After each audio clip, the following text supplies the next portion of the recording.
Engine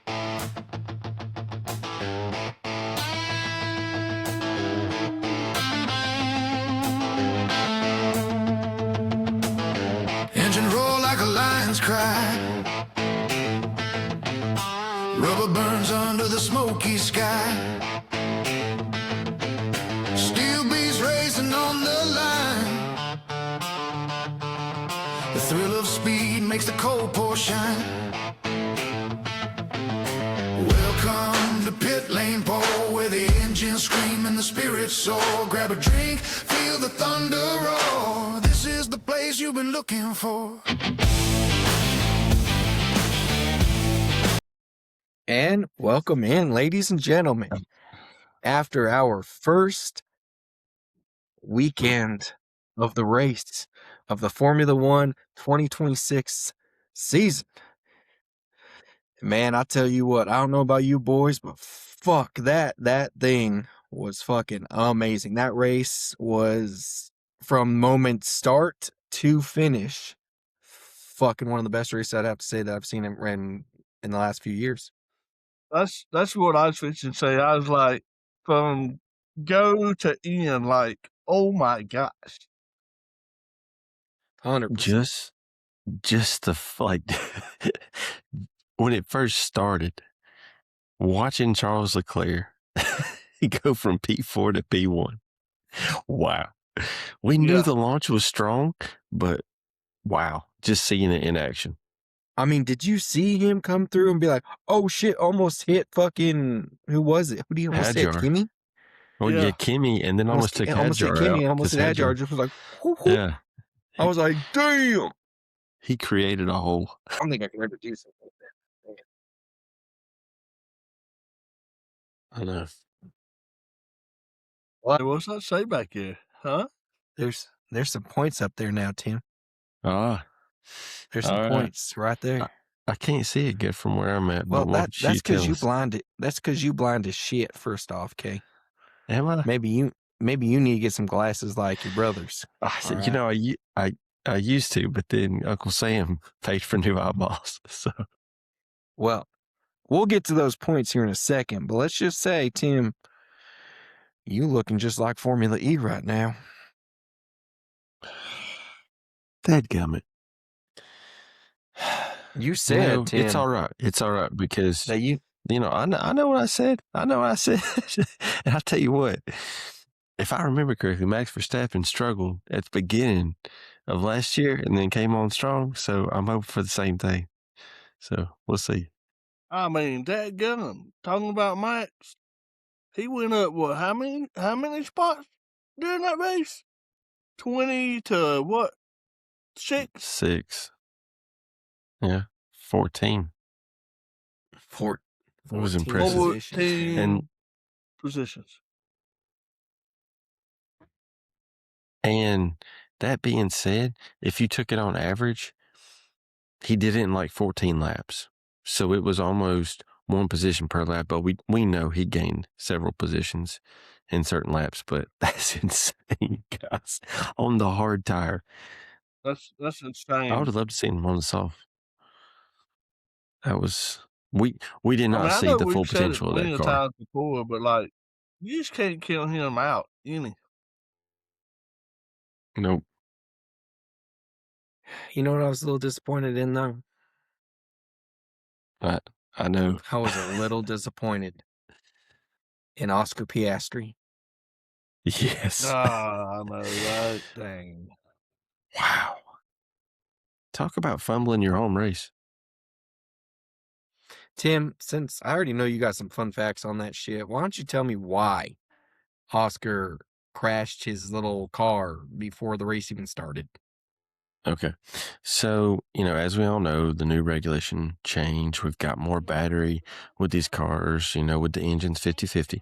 So what actually happened was he went to go downshift. And when he downshifted, he actually had a higher level of battery charge, which was 100 kilowatts.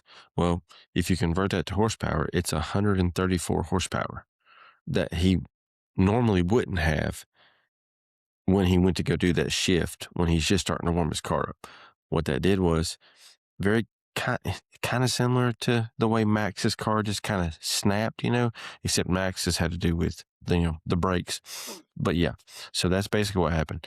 He had an extra charge of power that he wasn't ready for, and so when he went to go shift it, slung the car and he lost control. But he was also hitting the curb right there, so that didn't help. But Well, Yeah, that was there's just totally fun fact. unfortunate.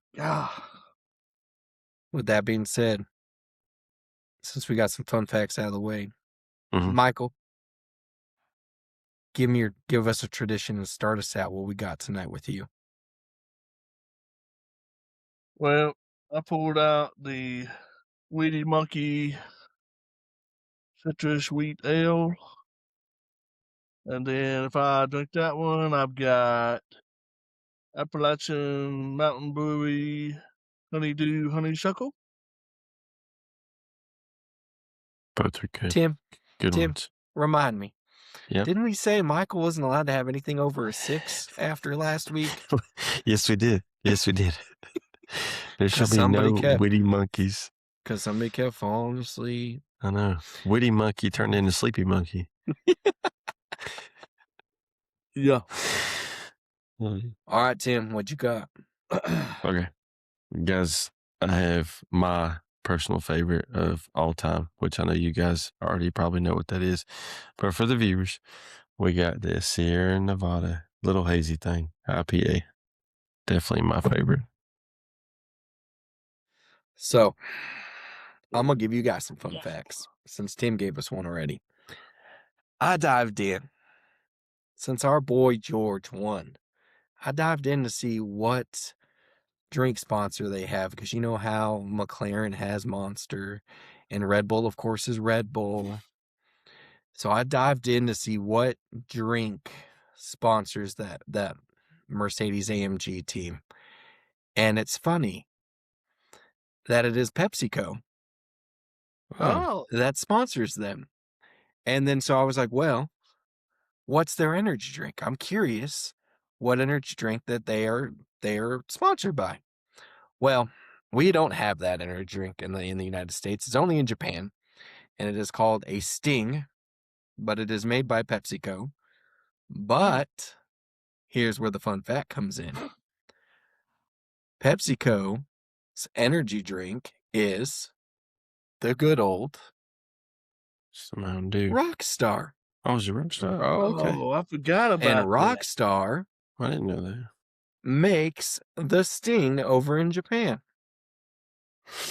I remember seeing the Sting advertisement in the race now that you say that, but I didn't know that it was like specific to Japan. In that aspect, I went with a hardcore apple because Mercedes is green. This is green. Let's try this shit out. It's not bad. Not bad. Almost reminds me of a weatherman. Oh, dude. little windy, you say? It's getting windy out there. So that's my fun fact I got to bring to the table today, because I just wanted to bring in that essence of, Monster's got the Lando Norris drink, Red Bull's got Red Bull. So I wanted to find that drink, and I wish it was a Sting, but it's not. But you know what? It's fine. Maybe we should look into seeing if we can get one shipped sometime. Yeah. Well, speaking of that, I've been trying to actually get Oath to send me a bottle, or somehow get acquire an Oath bottle of Valtteri Bottas's liqueur. Oh yeah, I forgot. Been trying to get one. They don't sell it in the States. Oh, hey, that might change since his team's here now. It might. I've reached out. I'm waiting for an answer. Oh, good luck. That would be Because if I get one of awesome them, news. I'm gonna tell you right now, I'll be having shots. But my boy did not do well. at the race. It was a felt sad day. Sad It day was. for Cadillac. It was. Yeah. So do you want to go over, guys? Do you want to go over the structure of who won the race, the top 10, or how they finished, or do you want to just dive right into why this point board? As my child Let's says, do the top 10 first, then we'll dive into the point board. We don't need to hear what your daughter had to say because I already know. I love her to Please. I death. just don't know though. That Tim sucks. That's what she said. I know. Dang, No. little But she did sweet say she Junie. loved you I know. I love her too. because Michael wasn't near you just yet. So her little hand came through and was like, I love Yep. you. I didn't get to see her, Hayes, but I did get that. So Just like 2 All right. minutes before you got on, Hayes. All right. let's Let's break it dive down. into that top 10. So with that top 10, we had, of course, good old George Russell in at number P1, followed by Kimi Antonelli, followed by Charles, my boy Lewis, Caleb's boy Lewis, sitting at P4. And then, of course, Papaya Rule, Lando Norris. Yeah. right there Crybaby Linda. at P5, it's fine. But then, our boy, Max, P6. Good comeback. Then, Tim's favorite young rookie from last year, Oliver Behrman. Good old Ollie in that P7, followed by young rookie in the Racing Bulls, Arvid Lindbad. I mean, there Hey, you go. quick little fun fact: youngest driver to score points. There we go. Link. See, we got a good racer. Hey, I He- think that boy's gonna have a good year this year. He's gonna be like Hagar was last year. I mean, bro, did you see him hold backs off? Oh yeah. Whoo! Yep. And Lewis for a Then- little bit. Then we got good old Gabby in at P9 and that Audi. Followed by that one guy we talked about last podcast that I felt like we just do not give enough credit to, and that's good old Pierre Gasly. Yeah. And that was the round out of the top 10. It was great to see. Great to see Gabby being able to fight, and it was great to see Pierre, because those are two good drivers that we know of, based on the past, that finally looks like they have a decent piece of machinery they can be battling out for the midfield. So great to see. Michael, what was your take on Pierre? Like you said, we don't give him enough credit week to week. And I think with the way things are this year, I think we're gonna see him do better this year than he has previously. I will say though, there was a short time where I was a little bit worried that your bold prediction was gonna come true with Lewis winning or whatever. Yeah. Yeah, he was getting up at it. Don't you make that face, Tim. I'll smack you right now. No, I got worried. yeah. I got worried. I mean, and then you got George and Charles. How many times did they freaking pass each other for position one? I was just like, one pass one, then one pass the other. One pass one pass the other. It's like, couldn't neither one of them keep hold of it. Hey, that actually brings me to a pretty cool point. I was going to tell you guys. So last year in that race, there was 45 overtakes. Would anybody like to guess how many overtakes there were this year?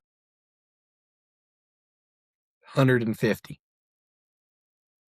All right. What about you, Hayes? Wait. Do me and Sean want to get an extra point, whichever one of us close enough? Because you don't count. No, this is just bragging rights. Okay, what was it? 45 last year. 45 last year. God, there was so many overtakes. I'm gonna say 96. It was 120. Woo! 120 overtakes. Wow. Then that's crazy. In one race, boys. God, that's crazy. Man, I think I remember us texting, and can't remember who brought it up, but somebody brought it up as like it was like watching Formula E with how many overtakes they had. Yeah. mhm. You know, maybe Max was onto something. Maybe it is Formula E on steroids. It sure did feel like it. Oh, Man. One other thing, real quick, since we're still on the top 10, I don't know if you guys realize this, but like in the first lap, did you guys realize Kimmy dropped to 7th just off the start? Yes, he did. That was huge. And then still fall back for And a then he second. bowed So- his way back. Wait a second. Please, somebody talk about the pit stop strategy for Ferrari. I was actually just gonna bring that up. Please. No shit. So, Go ahead. did we see another papaya fuck up? Is what I'm thinking. I mean, even Lewis stated it over the fucking radio. Yeah. I mean, come on. It was definitely like a fucking papaya fuck up. Like, did they not want to fucking win that race? I mean, at least pit one of them. I know. That made no sense. I don't I think. had to- Okay, in all honesty, I think it would have been a closer battle between Charles at least and fucking George if Yeah. they would have pitted at least one of them. Yeah, they had what, 2 VSCs? They could have pitted both of them, like one then and one the other. Shit, dude, Made no sense. didn't make any sense. What do you guys think about this Mercedes? I think the Mercedes is very fast. I think Yep. the Mercedes looks really good right now. But I think that fucking Ferrari surprised the shit out of me. I don't know, man. You think about it. Ferrari's been doing a lot better so far in practices and all that and everything this year compared to what they were. I mean, yeah, I'm a little bit surprised by them too, but like not as much as I thought I would be, you know? If that makes any sense. But I I definitely heard- think Mercedes and Ferrari are gonna be 2 teams to reckon with this year. I heard, yeah, I do agree with that. I want to bring up an interesting point that I heard. We saw the Mercedes and the Ferrari really turn up on a high speed track. So I'm curious to see how they do when it's more of low speed turns Mm, and then their takeoff from there. yeah. I want to also bring up something too.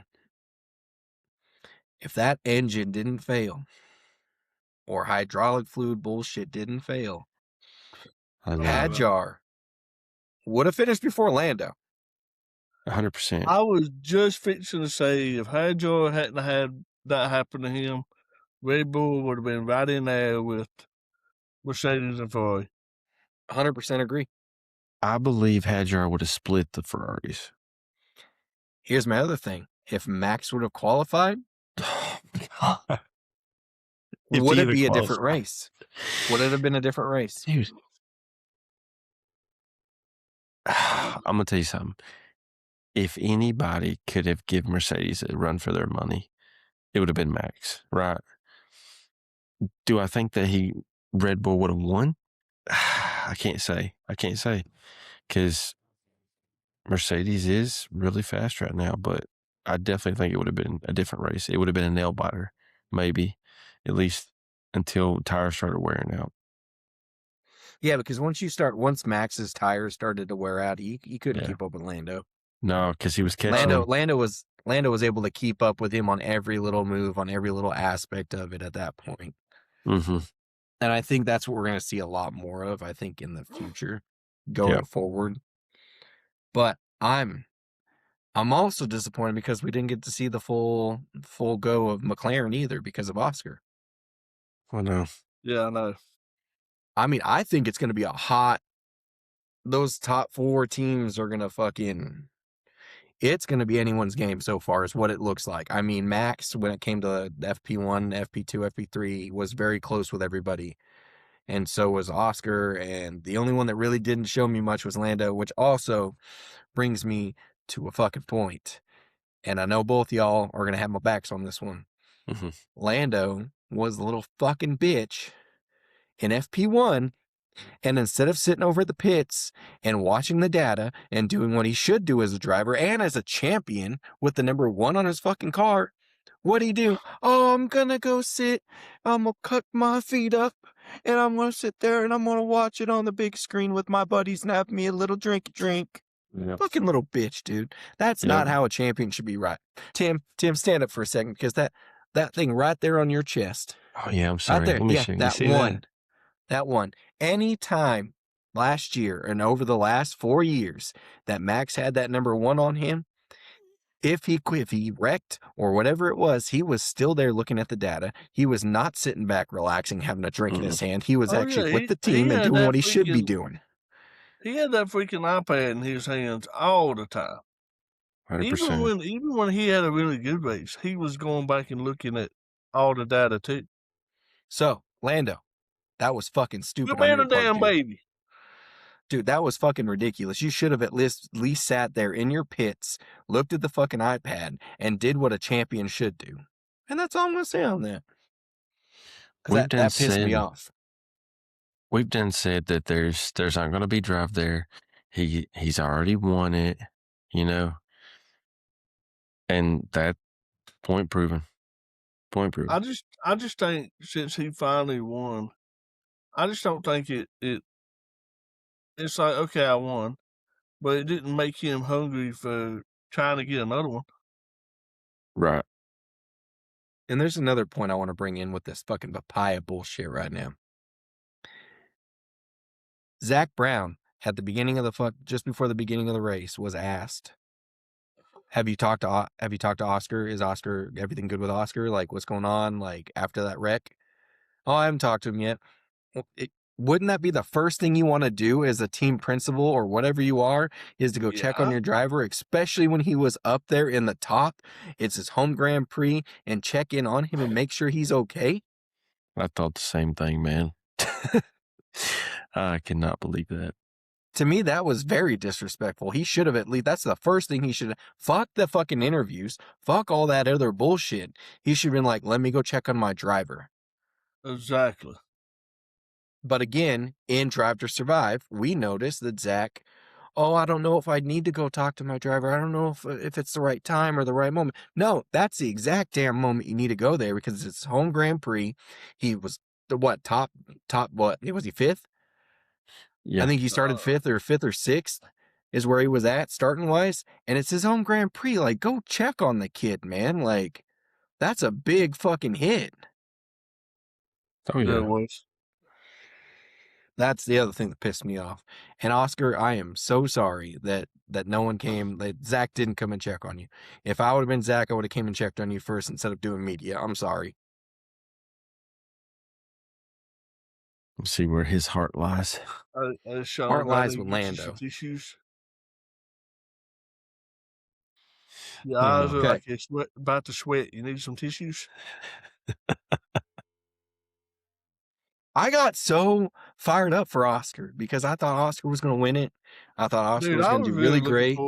I was really looking forward to him racing this week. Me too, because he has all the drive. He has the want to win. He has the want to get that championship. But to be disrespected like that, no, man. I'm sorry. If it would have came down to like getting a fine because Zach wasn't there for media, I would have taken the fine. Zach makes enough money that he could have taken a fine, whatever it is, paid it, and just went and checked on his driver.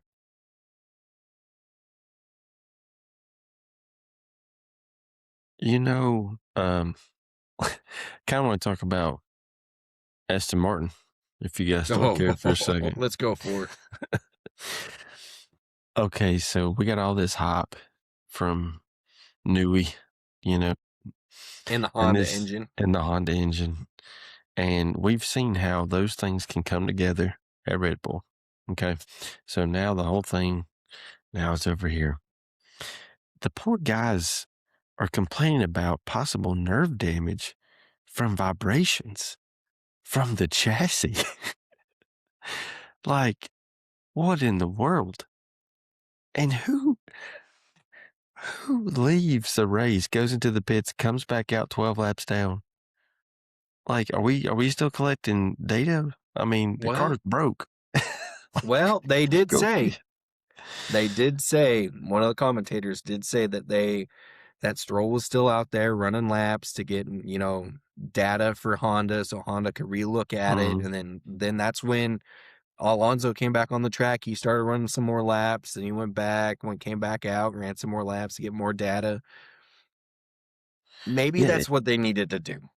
I know, but it looked like this champion, Alonso, is running out there still in testing.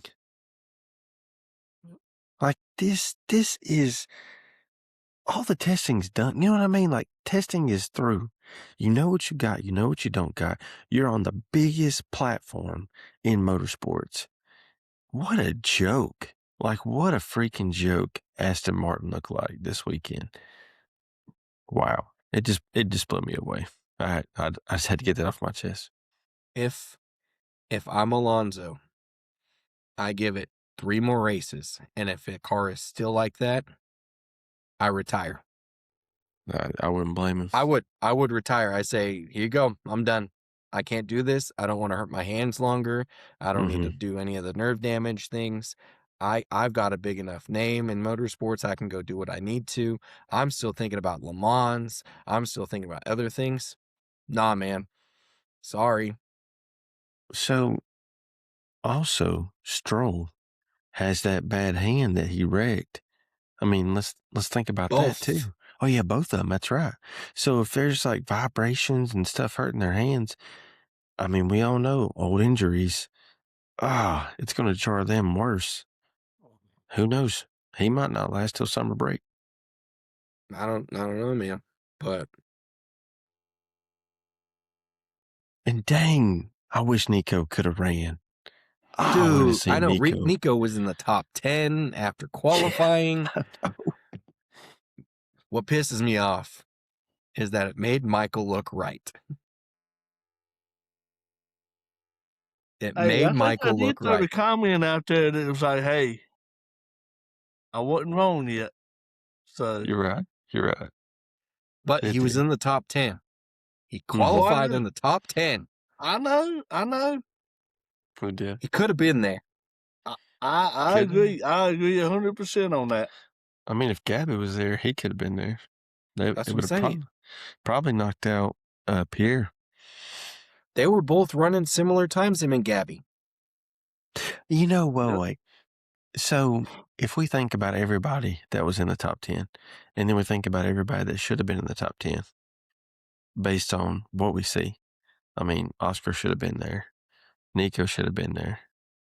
So it would have probably, pushed out Pierre, maybe Ollie, maybe Gabrielle.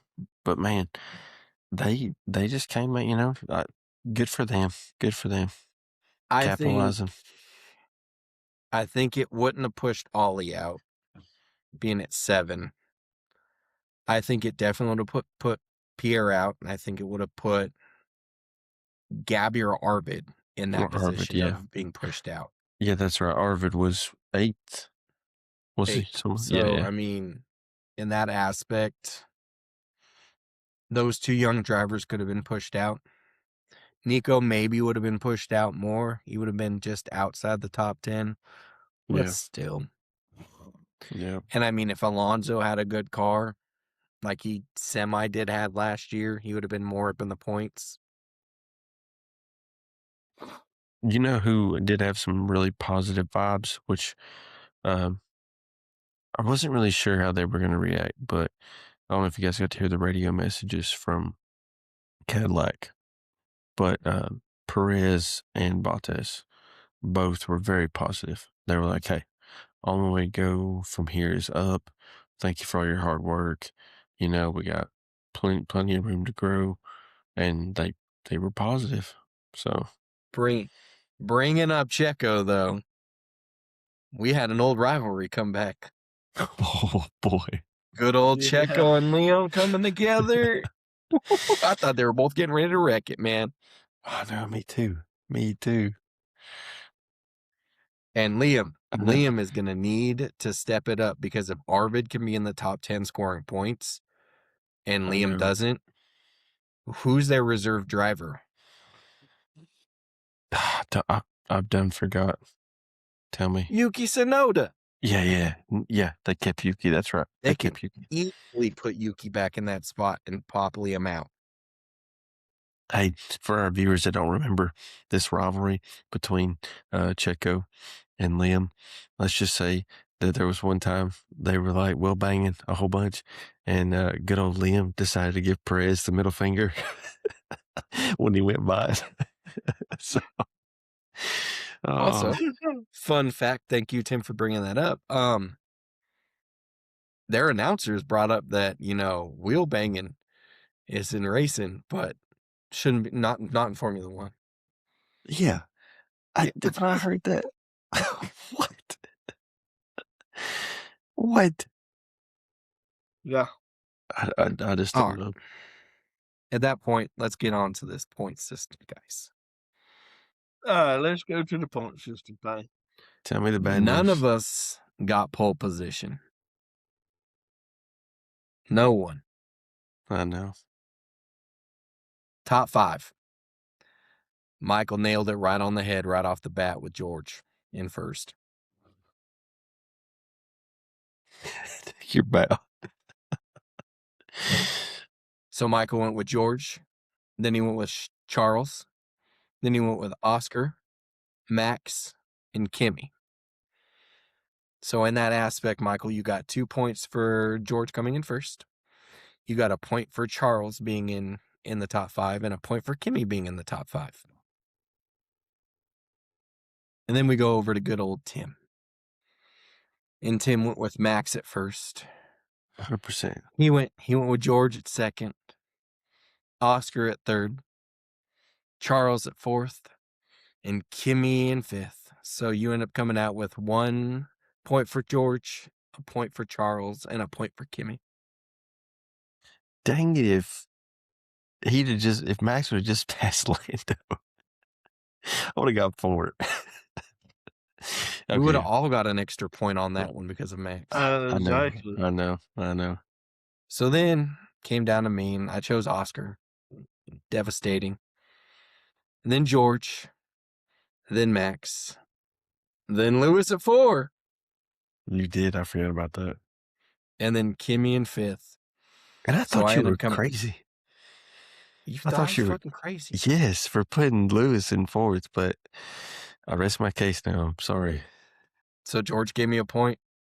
Lewis gave me 2 points because he took fourth. And then Kimmy gave me a point. So going in out of that battle, Michael and I are both, Michael's sitting at 4 points. Tim was at 3, and I was at 4 points. So Michael and I were tied going in there. Then we came to best team. Michael got it. I mean, when you come in at first and second, I mean, there's no other looking back. I mean, Ferrari 3-4, but Mhm. and then Williams that was a throwaway. But even if it would have been McLaren, it would have been a throwaway too. Yeah. Yeah. So Yeah. then Michael got that point. So I popped him up to 5. And then we came to turnaround team from starting position. So with that being said, Michael with Alpine. You went with Haas, then I went with Williams. Well, Williams outdid you both. Sorry. It was all because Carlos Sainz was all the way in the back and worked his ass up. Yeah. So I got the point for that. And then we had that little fun DNFs for funsies.